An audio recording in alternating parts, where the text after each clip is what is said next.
don't believe that we're ever in danger of running out of water because I believe that we have plenty of resources. I think that with the ocean and the reservoirs and the resources that we have, that it will work itself out.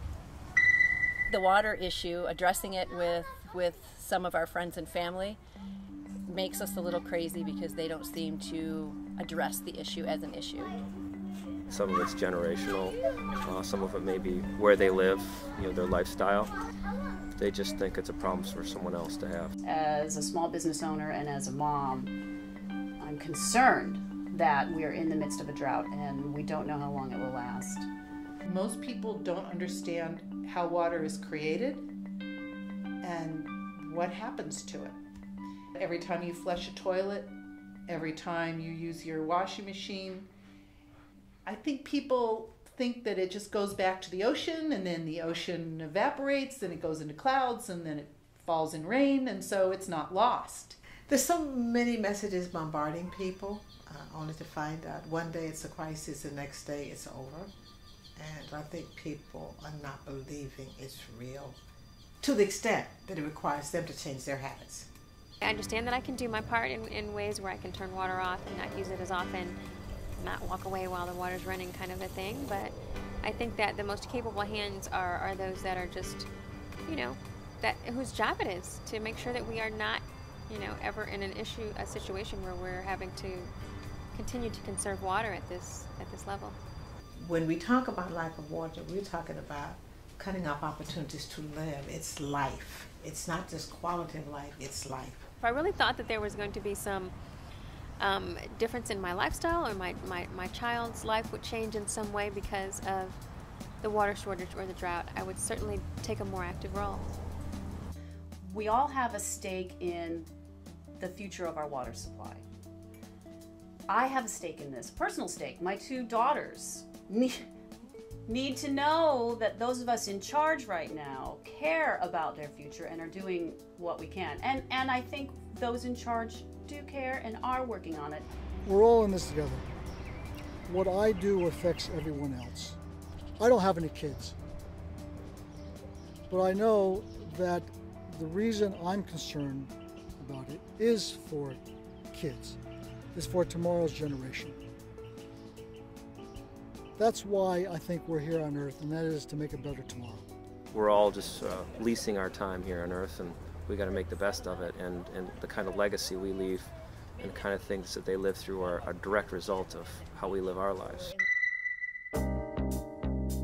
If I was told that there was one day when the policymakers, the water business, the thinkers, and the consumers were coming together to look at Southern California's water problem, I would find that to be very exciting, important, because it's a hope of a strategy being developed and partnerships being formed.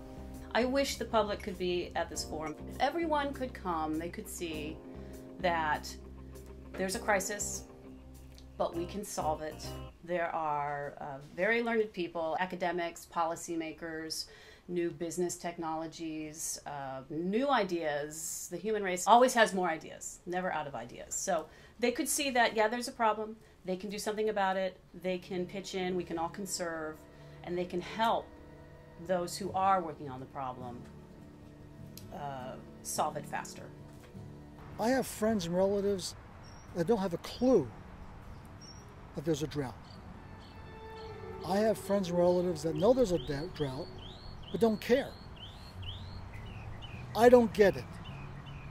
I don't get it. I don't get how people can be so self-involved. I don't know why. But if I spent all my time worrying about what they're not doing and not worrying about what I can do, then I've lost the battle. The lessons we can learn from history will help propel us into the future. We can listen to the experts who've studied the history of water's ebb and flow. We can learn from those experts what to do, what didn't work, what might work better. I now have more hope for the future because of this forum and because of the vision of the Metropolitan Water District. to create it, to bring innovation, policy, awareness together to resolve this crisis. What would you say to the folks working on the water scarcity issues right now? If you could, what would you say to them? Okay. Well, I would ask them how many people, like how many of them are actually trying to fix this problem. Because during my school, there's been like groups of people who were trying to like fix like littering and those kind of ecosystem things, but it hasn't really stopped. I mean, it isn't like going to stop if everyone has to contribute, because there's just a group of people, but nothing really happens. It still continues. My name is Talia. I'm 11 years old, and I would love it if you helped it. By the time I was 16, I still had a bunch of water, and it was there when I needed it, so please help. I do not think it's possible that Southern California will run out of water, because we always have the ocean, and our youth and our older people are very smart, and if we need to, we will come up with a way to take the salt out of ocean water. I believe that there are many, many people like my parents who will make things safe for me and everybody else.